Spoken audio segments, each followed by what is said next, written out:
just for the interest of time here. Robin put a message in the chat just to make sure you type your name in. That way we can have a record of everybody who's on the webinar today. And even though I say webinar, this one's going to be a little bit looser than the ones we've done in the past, just because I want to make sure that we have plenty of time for discussion around the evaluation piece. So let's see. Sorry.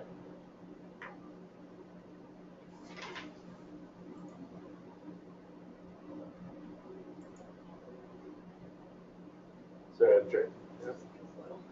Our computer's being slow. Sorry, guys. Okay. So I'm going to talk a little bit first about the evaluation that we've done at the First Impressions program here in West Virginia. That was done in 2012, I think. But today's featured person is definitely going to be Allison Nichols. She's a specialist here at WVU who focuses specifically on evaluation for extension, which is fantastic. That's a position I don't think too many other places have, is it? Yeah, so, others do, but not a lot. Yeah, so a real asset for us here.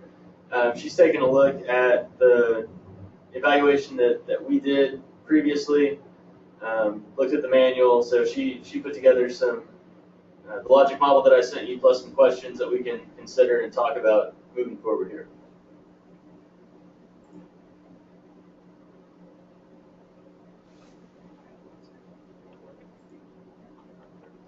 So today's agenda, we'll just, again, run over the program that we did here, talk about the future multi-state evaluation, and then talk about the logistics on trip, get those firmed up because we're only 1 month away. So sure.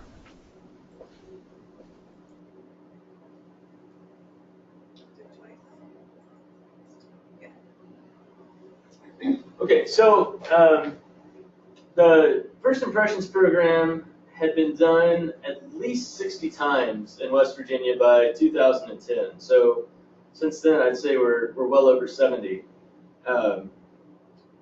And as we talked about before, the program kind of serves as our introduction to other programs that West Virginia University Extension offers. So we wanted to see how effective it was and whether or not it was leading to the use of other programs within the state and ours specifically. So our program partners and sponsors, but we hadn't seen any formal evaluation that had been conducted since the program started, either here or nationally that we knew of.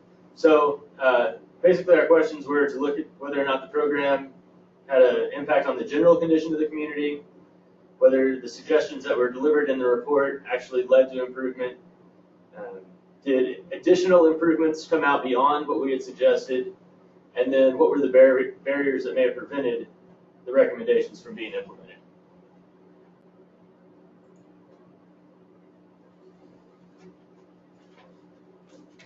So our program evaluation occurred in the spring of 2012. We looked at 32 First Impressions communities based on one report availability. A lot of these things had kind of disappeared over time, so we wanted to make sure that we had a past report. And we also wanted sufficient duration from the initial program visit to allow for impacts to have occurred. So for this analysis, communities had the initial visit between 7 and 14 years prior. Communities were located throughout the state, as you can see on the map, varying populations, socioeconomic conditions. I think we actually had one, Point Marion there, which was just across the border in Pennsylvania. Impact data were collected using telephone surveys. We had some graduate students who did that work for us in the public administration program here. So the survey included both open and closed questions designed to, again, broadly assess whether recommendations from that initial First Impressions visit actually led to changes in community and economic development conditions. So we talked to city officials, our extension agents, any other community members and representatives that we could get a hold of who we knew had taken part either in the initial visit or who were familiar with the improvement that hopefully has resulted from program participation. And out of those 32, we got 18 people who were willing or able, most of it was that latter one, able to talk to us about the program and its impact in the community.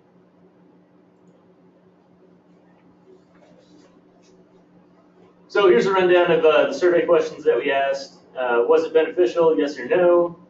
Did the general condition of the community improve? Which questions, again, or which improvements that we suggested directly led to improvements?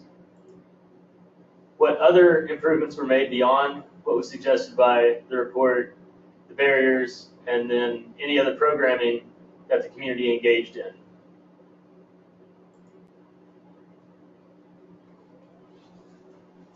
So overall, our results were extremely positive.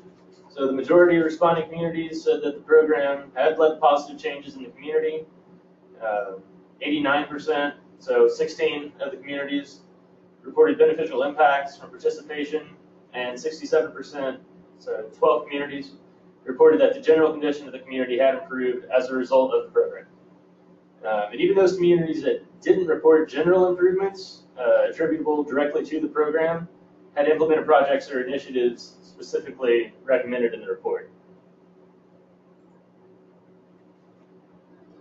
So here's a breakdown of the suggestions that were implemented.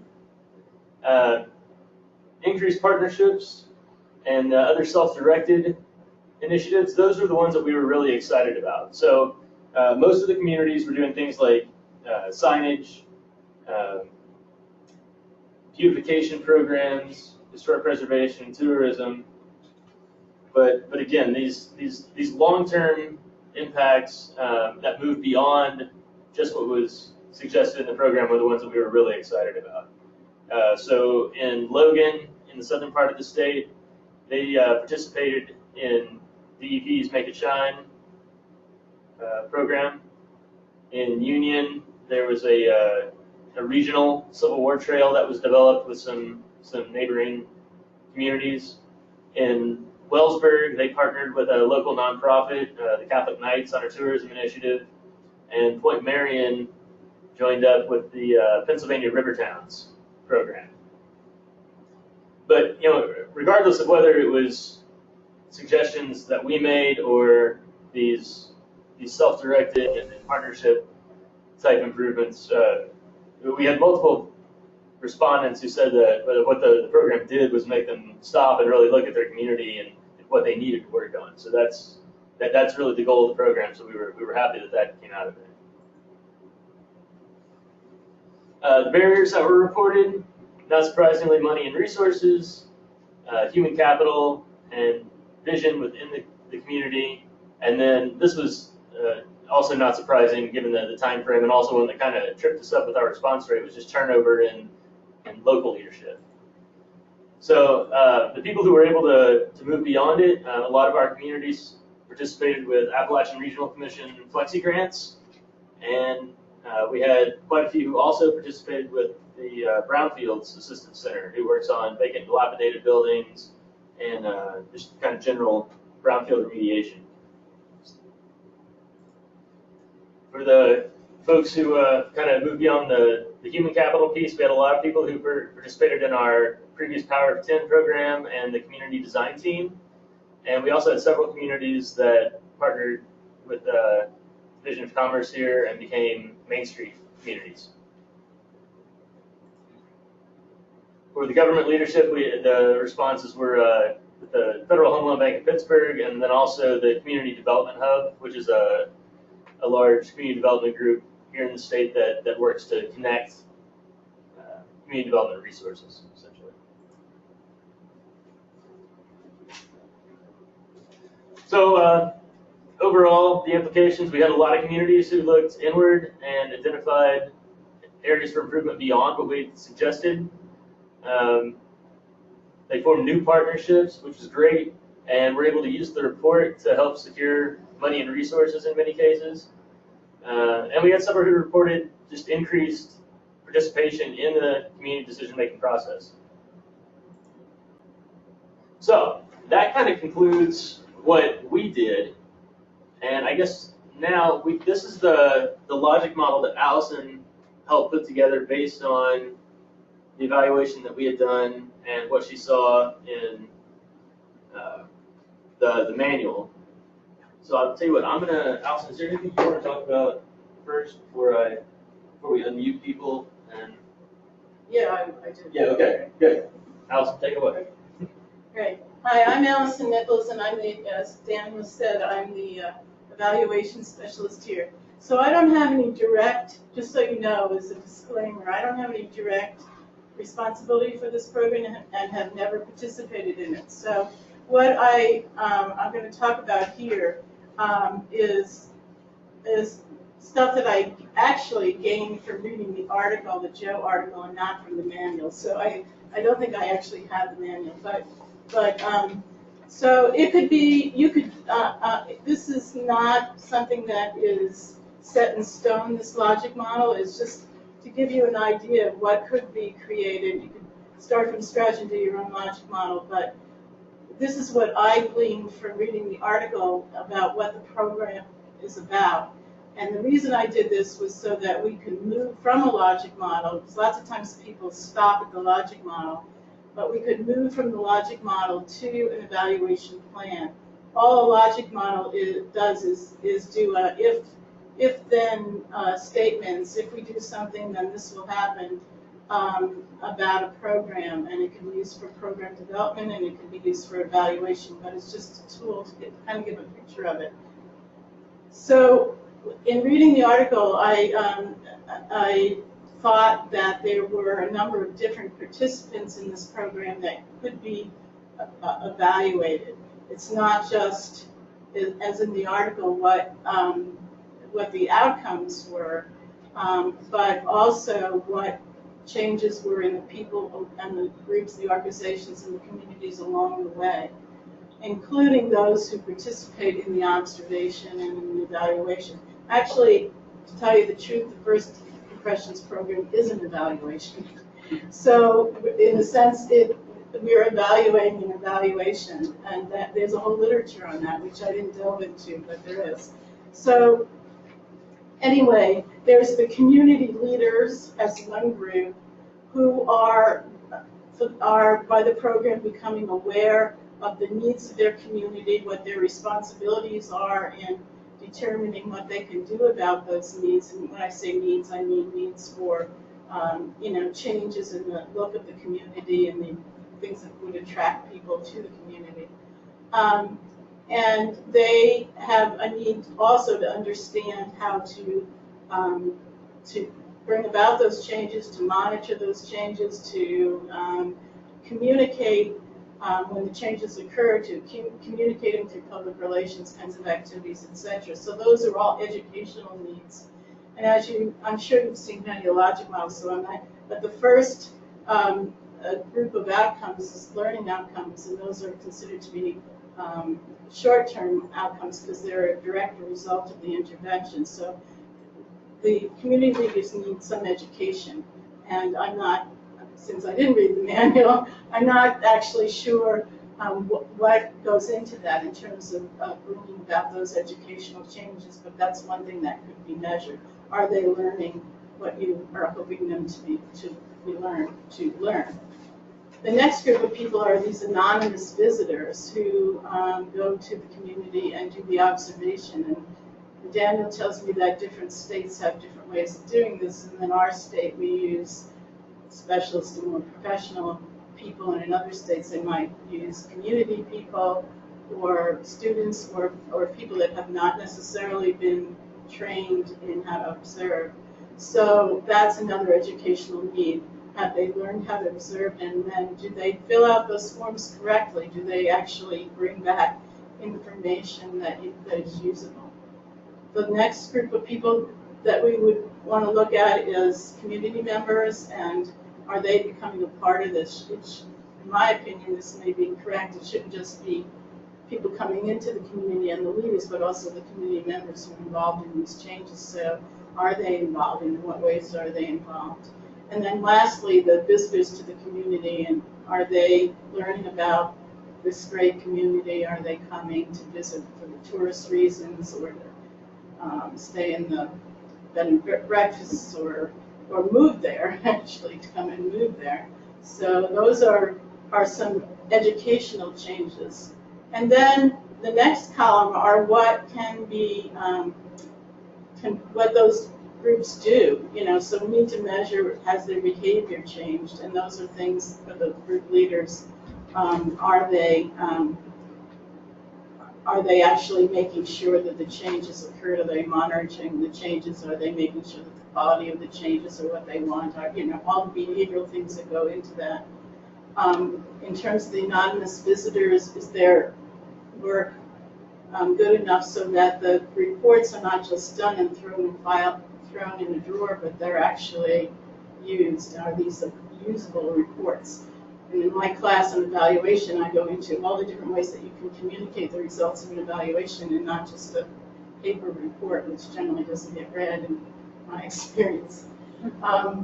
So then the community members, are they not only working on it, but are they continuing to make changes? Do they want to keep going at this? Are there changes in the relationships in the community between groups and people? Those kinds of questions. And then, of course, are more visitors coming and are people moving into the area? Robin, can you take down that? I'll move it.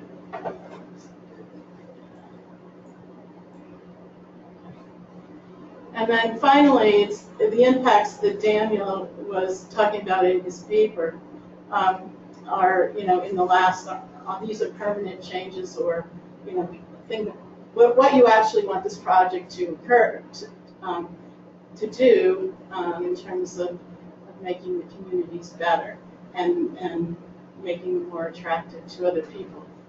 And the problem with the evaluation that was in the paper, and they did the best that they could, is that there was a disconnect to some extent between those that were interviewed, because it was a long time ago. Records hadn't necessarily been kept. They were kind of guessing probably at what had changed because of the program, and they liked people from West Virginia University Extension, so they probably said nice things because they wanted, because they were grateful for the program and they wanted to give them credit.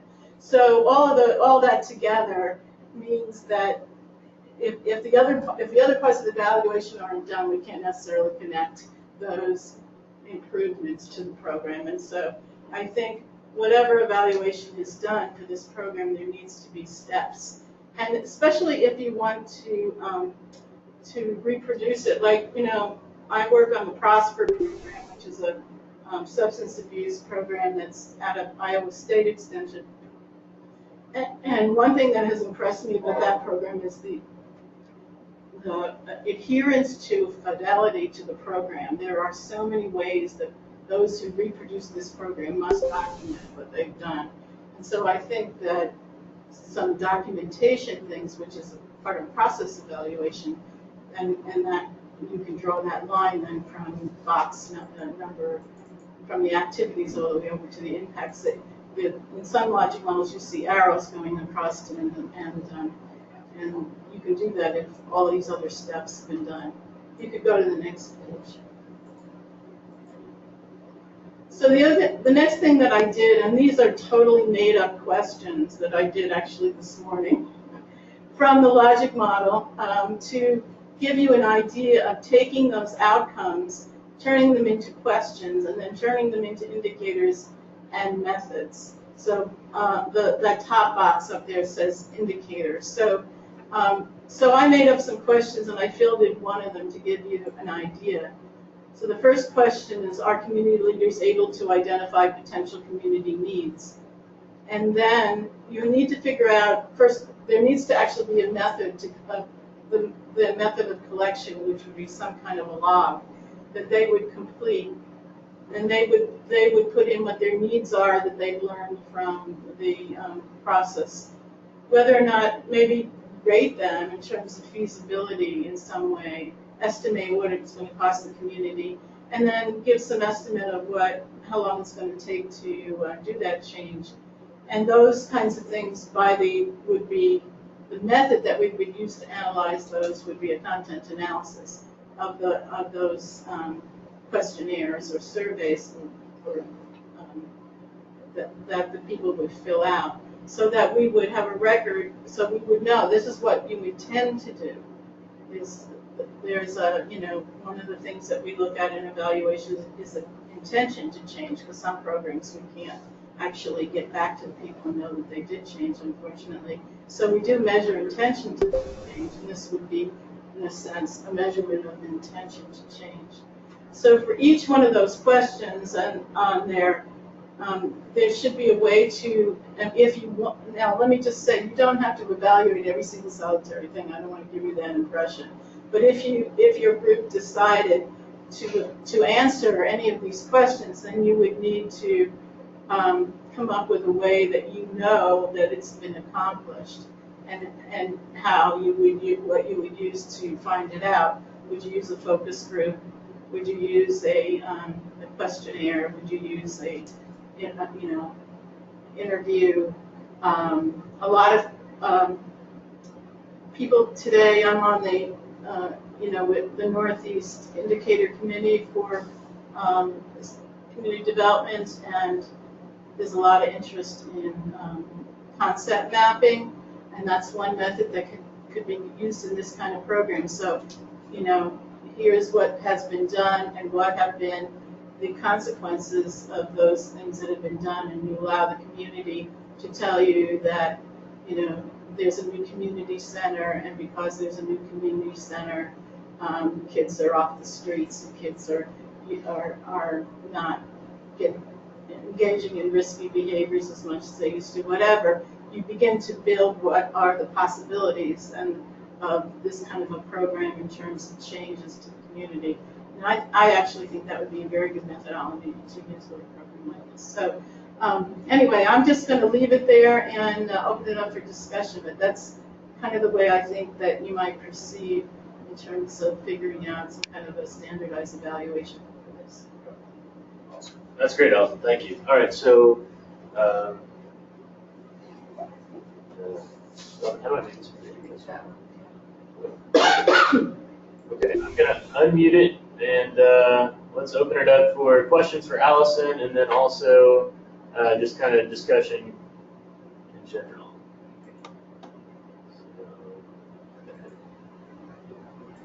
University of Vermont. Okay, everybody should be able to talk. Hi, this is Lisa from UVM, from University of Vermont. Can you hear me okay? Yep, we can hear you here. Okay, great. Thank you. This has been really helpful. I appreciate this very much. I especially liked what Alison was saying about kind of creating a standardized evaluation. And so I was curious to know how much of, what she's put together comes from West Virginia or other states. And, one of the things that we've talked about as a group working on this project, and especially Laura Brown has talked about, is doing a, kind of more of a meta-analysis where we really are bringing a bunch of states together. So I'd just like to hear, more about that sort of collaboration.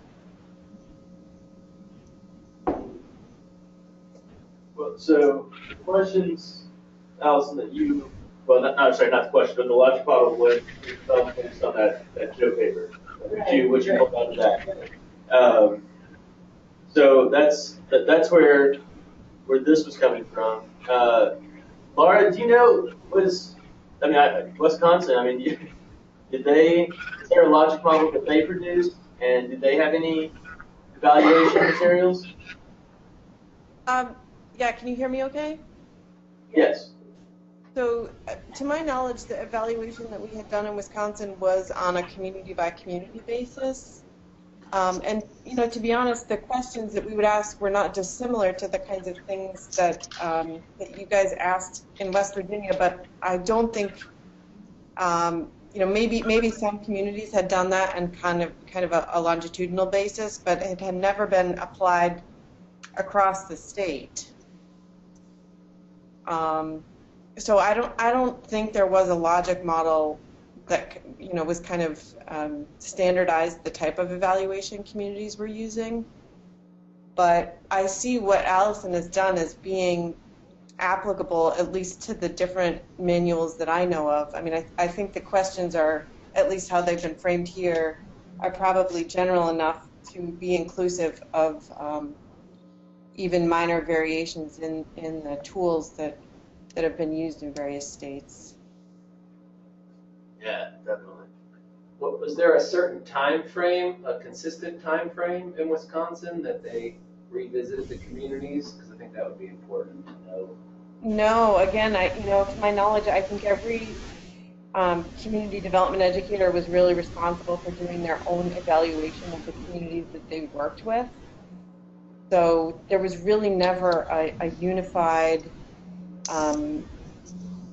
program evaluation of the program at the state level.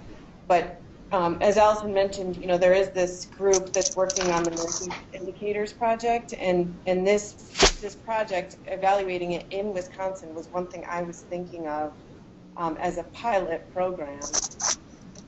So we could, whatever, if we do decide to move forward with a broader evaluation of this, I would certainly hope to try to evaluate some of the communities that we had done first impressions with in Wisconsin, maybe going back to some of them over at least the ones that had been completed visits in the past few years, so we don't experience some of that that time lag that you guys had to deal with in West Virginia. Yeah, This is Cynthia Messer. That was a question that I have is, do you in West Virginia anticipate for future efforts a shorter evaluation period post intercession with them? We found that the way we're evaluating here, we use ripple effect mapping, and the longer away from the event, the more vague some of the ability to attribute it specifically to this program. In fact, we find that in general, people are attributing a lot to the program that is not necessarily program driven. So that would be a question: how, what suggestions are you using to filter that out? Well, okay, so I will say, one, we hadn't really thought about it until now. Two, since it's already published, I will say that I agree with you, and I think it is very difficult to say, these changes were especially for the kind of longer term, broader impact type pieces. I think it's kind of difficult to say that these were the result of participation in the program. I think Allison kind of nailed it, where she said that they, Well, that was my first impression when I read it was, it's just too long a period of time. I mean, you could do it at 5 years or so, but you need to have done it before that, so that a progression that you might do if you wanted to use ripple mapping, which is a type of concept mapping. I said concept, but it's a type of concept mapping. You might want to do it immediately after to see what people think might happen from their efforts, and then after a year, whatever, that kind of thing, so that it's so they're constantly seeing the progression of it. So that's a possibility. The other thing I wanted to, when you asked about a meta-analysis, I first was thinking meta-analysis in terms of what's already been done, but if you mean a collaborative, more of a collaborative analysis, evaluation, then I would suggest picking them, a few questions that you would like answered about all programs, and figure out how, a way for everybody to do the same thing, and then compare, because there's just a huge, I'm sure, I don't know the field, but how this is done in West Virginia, what's possible to do in West Virginia, is what's possible to do in Wisconsin or in New England. I'm sure it's really different, and so this program probably can't be always exactly the same in every location. I mean, we're a very poor state. Other states might be a lot more than we have, etc. Yeah, But this is. come out in an evaluation. Go ahead. Well, I was going to say, this is Andy from Michigan State University, and I think, I could be wrong here, but applying sort of a blanket assessment survey to communities, we're not necessarily convinced that charging for this program is something that we're going to be able to do right away, whereas I know, Cynthia, you folks in Minnesota, according to one of the last trainings, you charge, a pretty good amount of money, which that, I think, in itself can dictate the outcomes of these kind of programs, if there's money involved or not. I think Wisconsin has just a blanket rate of $500, and then they perhaps subsidize the rest of the costs through their own budget operations and stuff. So I don't know, this is open for discussion, and hopefully we can discuss more of it when we're face-to-face in Vermont, but evaluating whether the community's got skin in the game or not, whether it be monetary or obviously.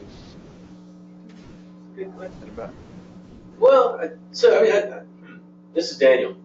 I think just from the evaluation standpoint, I think Laura's right that these questions are generally broad enough that regardless of how you construct the tool or how you construct the program, you can still probably do the evaluation.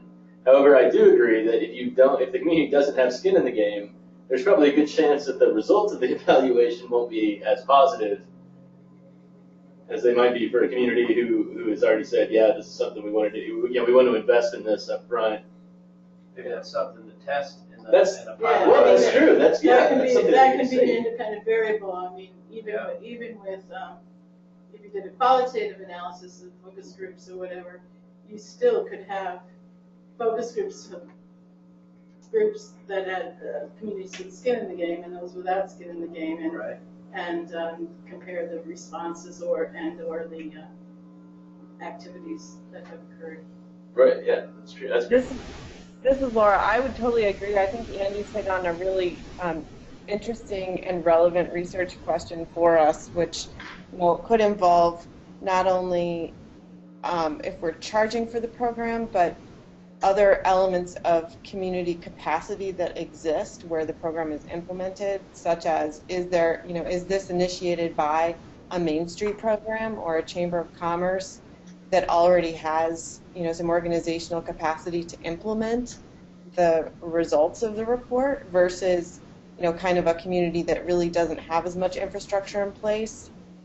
And that, I think, would really inform our next steps in how we implement these programs more successfully around the country. This sounds to me like a case study analysis of different types of situations for this program, and I think that would be an interest. Well, there's different levels of skin in the game too. The community might be funding this out of their budget, or there might be a grant. I think in Minnesota they've been able to leverage grant funding. Is that right, Cynthia? At least for the pilot. It is, and again, this First Impressions is not being offered as a freestanding program in Minnesota. It's embedded within a much larger program. But each community was able to apply for a grant to cover those costs. Is that right? Yes. In the initial cohort group that we did, but as we go forward, communities will be finding ways to pay for it. Some of it may be grant funds, which we're lucky to have that availability across the state, but they will still have to ante up some reasonable dollars, yes. So they definitely will have to have some skin in the game. Well, it seems to me that people will be more apt to, find the money if your evaluation shows that it works. So I would, start with good evaluation, then throw in these variables and maybe at a later date to see if it, because, you know, to me it would be more attractive if they really knew that the worked. That's another thing to consider is the program embedded in with other community development programs, because ours was often a precursor to a community design team visit. So there was a scheduled program that followed, which was they were aware of ahead of time and had a fee associated with it. So that model that Minnesota is applying will be used in other states, where it's part of a larger program. Also, at the moment, First Impressions is done and then they're on their own. There's no follow-up. Most. Well, I wouldn't say they're on their own. Yeah, okay, so in West Virginia, well, again, it depends, and so this gets kind of into the question that we were just talking about. I mean, so we just did an evaluation in Kaiser that was requested by the DHHR. They've got a program called the Recruitable Communities Program. So it's designed, its goal is to make communities more livable, I guess, more attractive for rural healthcare providers. So, you know, they want to attract doctors and their families to these rural communities. So what do we need to do to make that happen? So they'll have us come in and do a First Impressions program. Well, I can tell you right now that, I mean, we know that those communities, it's not, you know, the impacts and the follow through on the recommendations isn't nearly as strong as the communities that came in and asked us to do it. So in that case, I mean, they may be left hanging unless they ask for more help. But, you know, in other places, you know, we'll go in and say, you know, well, the CDT is one example. The work that Doug does, I mean, you know, during the discussion, the next steps kind of come out of it. And Seems like community design would be the natural next step. right. But I think They we've don't all get also that right. we've also used the program to decide if there are other programs or ways that we can engage following this. For one thing, are there other resources outside the university that they can plug into? And if not, do we need to create that or, you know, find a way to support them? Yeah, I mean, I would say overall, we see it as like a front door, Right. to our other programming. But, you know, again, depending on who's requesting it, that may or may not always happen. I think that'd be an interesting part of an evaluation is what has it led to and what role has the university played in that ongoing impact? And what have they been able to do on their own? I think we'll find a range across the states, I would think. Yeah, I mean, all these questions are, you know, I love these questions. This is what I like to do, but I just want to just sort of make the distinction between evaluation and research, because most of these questions are moving us into research questions, which is great, and that's what gets published. But if we want to center on evaluating whether the program works, then we want to just focus on a few questions at the moment, and then at some point add these more research kind of questions in, because that is obviously a lot more interesting than some of the things up here on some of the questions here. But if we don't know that if they're getting this done, this First Impression program is being done, it's done adequately, and then they do nothing with it, and then basically it's failed because it doesn't have that second part that helps them to do it, the community design part. So I'm wondering, does it work with it? Maybe that's a basic question. Can it work all by itself, or can it work, or does it need additional assistance regardless of how they get it? But I don't know.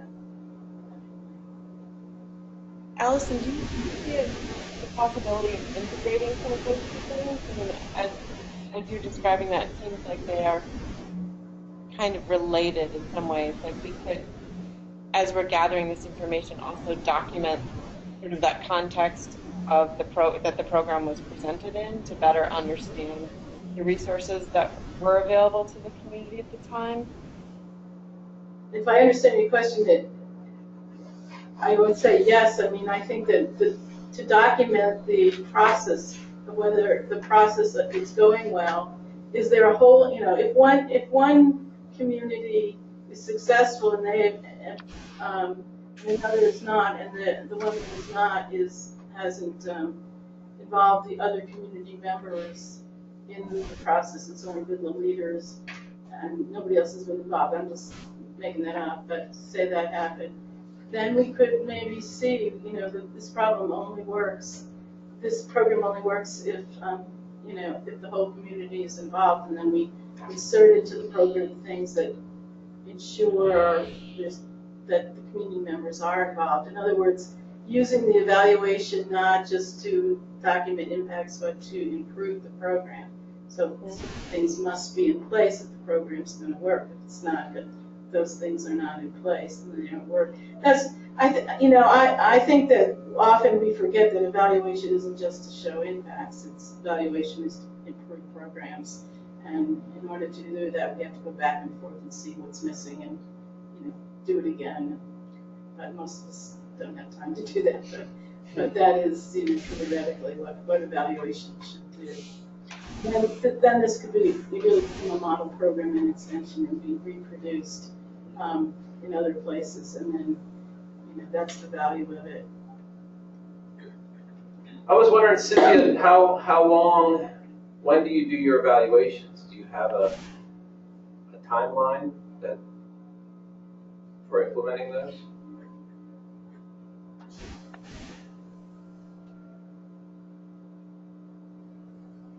Cynthia, you still there? I'm sorry, I'm having problems hearing.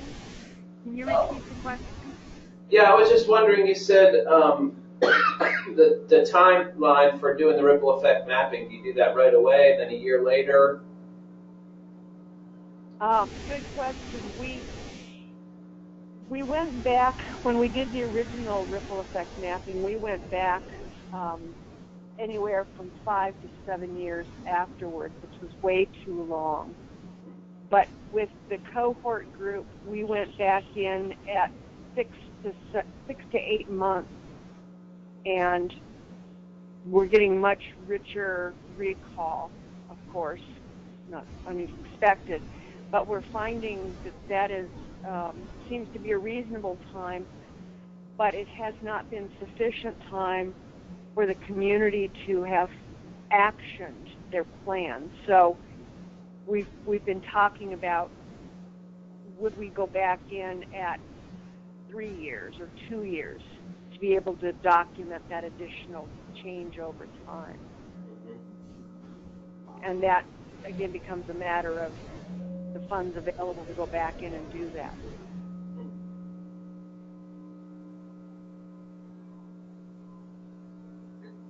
This is Laura. I noticed, Cynthia, that it seems like what you were describing was a process that happens at the end of every visit. Maybe I just need a clarification. Are you asking them to sort of articulate, the communities to articulate what they would hope to accomplish as a result of the program, and then using that to follow up with those communities 6 to 8 months after?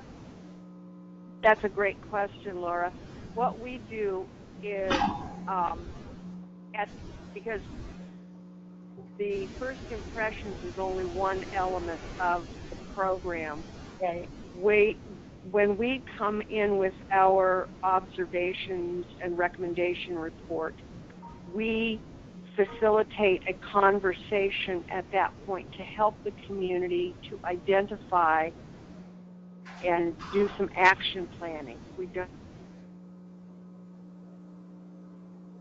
What are the short-term and what are the long-term, like top 3 actions they want to take, and put some parameters around those so that when we come back in at 6 months, they should be able to identify perhaps some of the short-term goals that have been accomplished. And so it's more of a completed and aspirational, kind of a two-way piece. They still want to do these additional things is what we start hearing. Yeah. In West Virginia, have you guys implemented anything like that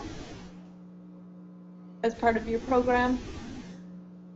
No, I mean, definitely not the ripple effect mapping, but yeah, I mean, I would say, let's see, I'm trying to think what. Well, I think we've seen more of it with some of the tourism first impressions here recently. So one of the first ones that we conducted was up at a county park called Grandview, and I mean, pretty much immediately with that one, I think the board of the park, upon hearing the recommendations that were made in the report, kind of started doing that that evening, essentially, kind of outlining what the next steps needed to be. And I know that I don't need to speak for Doug. I know that he's followed up with Greg on he's the director on multiple occasions about how those recommendations and projects have been playing out. Yeah, and that was just through an online survey that I sent the park manager. We didn't, because being just one facility, really his goal was to get the board to allow him to do certain things, and which were revealed in the first impressions. So that was fairly easy to track whether those have been done. But I do like the idea of creating that action plan, even if it's a very simple action plan. I don't know that that's often done when you present the report and then the discussions had. That could easily be framed into an action plan that goes along with the report, so you can go back and easily see if those action items have been implemented. Yeah.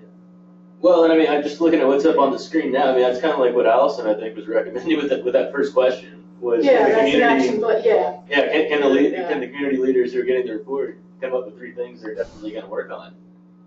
Yeah. And then how are they gonna monitor the process, or how are we gonna monitor the process? So I mean, obviously, all these things take time. People to go back and ask, have they done them? I mean, that's the problem with a lot of our programs is that is there somebody do we have the staff? Is there somebody willing to go back and check on some periodic basis? But that's what has to be done in order to make that connection between what we do and what the outcome is. Since I've been in the CRED with the group, I've heard a lot about attribution, which I have to tell you in the 15 years I've been in extension evaluation mostly with family consumer science people and 4-H. No one's ever talked about that. So it is something that is kind of unique. Maybe it isn't unique, but it's something that's on everybody's mind in the CRED in terms of what we as extension have contributed and what we can take credit for.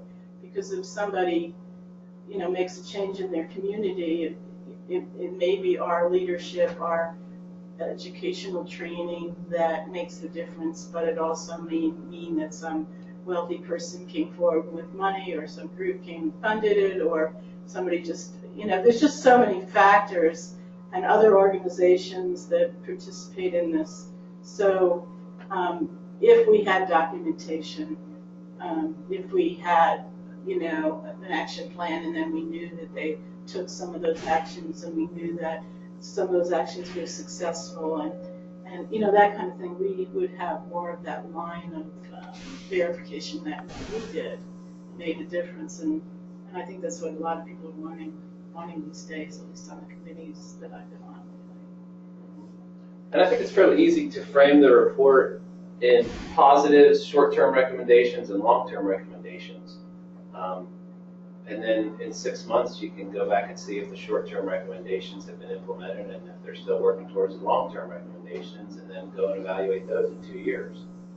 And when you said something about action plan, what came in my mind was action research, which is, there's a whole literature on action research. So say they picked something, they couldn't get it done, okay, for various reasons. You bring them together and find out why they couldn't get it done, and you come up with a new plan, and then you evaluate that, and you come up with a new plan. I mean, it's a continuous process until success is accomplished, or whatever you want, that your goals are accomplished. But sometimes you have to go back and start over again, and that's what action research is. But that fits very well into this kind of format too. This is Cynthia again.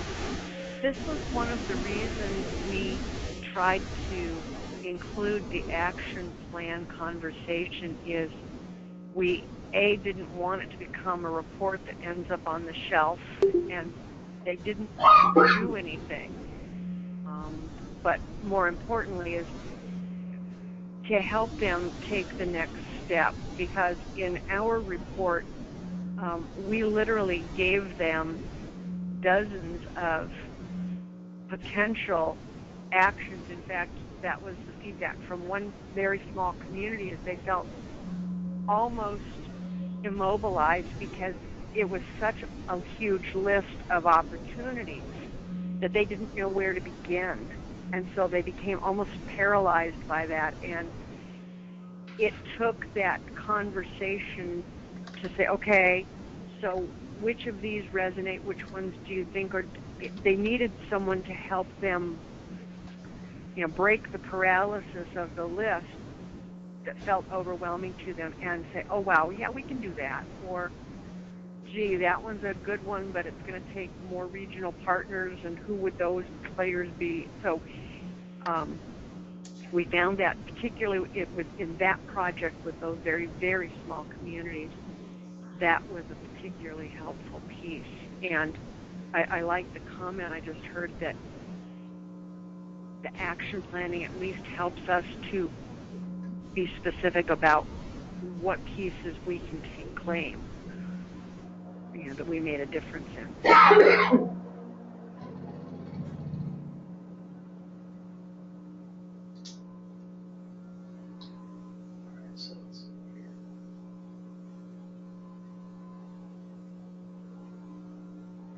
Well, then I guess it sounds to me like what we need to do are, do we want to look at these questions and come up with some others that we can use to evaluate some of the short-term pieces of the program, with the idea that we have some larger research questions that we think can come out based on the results of that evaluation? Sounds good. Yeah, I think we have some time on the agenda during our face-to-face in Vermont to talk about this a little more. But it does strike me that whatever we propose as a next step is going to involve resources. And I wonder maybe between now and then if it might be worth engaging a conversation with the NERCRD about ongoing resources that might be available that will assist us in continuing this project if we decide to move forward with an evaluation. The alternative, of course, is that we each come up with our own, resources, funding if it's necessary at the state level to do this. But it would be great if we had sort of a unified effort. Maybe that's too preliminary. I might be jumping at that. I think we included funds in this grant to conduct an assessment, right, in each state. Oh, we did? Yeah, well, I think so. We at least a little bit of money. I don't know to support the whole assessment. I'd have to go back and look. I know we included money that way states would have resources to conduct the visits. I don't know if we specifically wrote in money for an evaluation piece or not, or if we just talked about if that's what we hope would come out of the project. We didn't talk about the evaluation, but I think we did talk about supporting each state and actually doing an assessment. Right. After our trip. That is correct. Yes. Right? So used to say we want to do it this way and then build on the evaluation, that would be used to pilot our evaluation protocol, but we would need to request some more financial support for that piece. Right, I think that's what Laura's saying. So, it won't hurt to ask George what might be available, since he's kind of our point person. center as far as this project is concerned. And then, if he says, yeah, we might be able to find some money, then, we can maybe put together a proposal that'll have the evaluation instrument and see what we can get. Yeah. I'm trying to think. I mean, depending on, this is a question for the group and also for Allison. I mean, would 3 communities per state be enough? Sure. So if we keep it at a small number, since we've got Could even be less. we've got like 6 states participating. So if each state can do 2 or 3 that they're willing to follow up with, then hopefully that'll give us a decent enough number for that. Because a lot of this is not necessarily going to be quantitative where you need a critical mass. It's going to be qualitative. And so, you could go with 1 in each state really initially. That would be easier on people. Just to get it going, to be able to see what differences you have and whether it works and that kind of thing. So then that will help us to kind of minimize the amount of additional resources that we might need going forward. Yeah, I think there's a lot of things that some of these states that haven't done it before need to figure out how much it's going to cost and whether they're going to charge or not. Well, Various issues. Yeah, no, I agree, but I think for the evaluation piece, I mean, having different people doing it different ways, I think really is going to strengthen what we're able to say. Yeah. But if the same questions are asked, Right. then you could play with different ways of collecting that information or interpreting it, but basically answering some basic questions about the program. I mean, it's going to take some time to design it. It's hard to just sit here. Yeah. But hopefully it'll be great. Yeah. Allison, having you present today really helped me sort of frame this a little bit, and I'm wondering what your availability will be to us following this webinar. Yeah, I'm available. It's my job to assist everybody with evaluations, so I have no problem with that. And I am in this unit actually for P&T purposes, anyway. So. I've been involved lately with I've gone to the last 2 NECDEV meetings and presented, so I'm getting more accustomed to some of the things that go on. I'm wondering if it would be worth having you participate, at least by phone, in the discussion that we'll be having when we're face-to-face in Vermont. As we start to think about some of these methodological questions about how to design this. I do have some meetings coming up. The 21st to the 23rd Of September. Yeah, sometime in there. Yeah, I need to look at my calendar, but yeah, I'm sure I can be available on the phone some of that time. Awesome. Okay. Do we need to do any more? Do we need or want to do any more discussion about this right now, or do people want to continue to think about some questions, and we can, when we're in person in Vermont, we can make sure we devote a solid chunk of time to really talking about this and fleshing this piece out, because I really think this is going to be,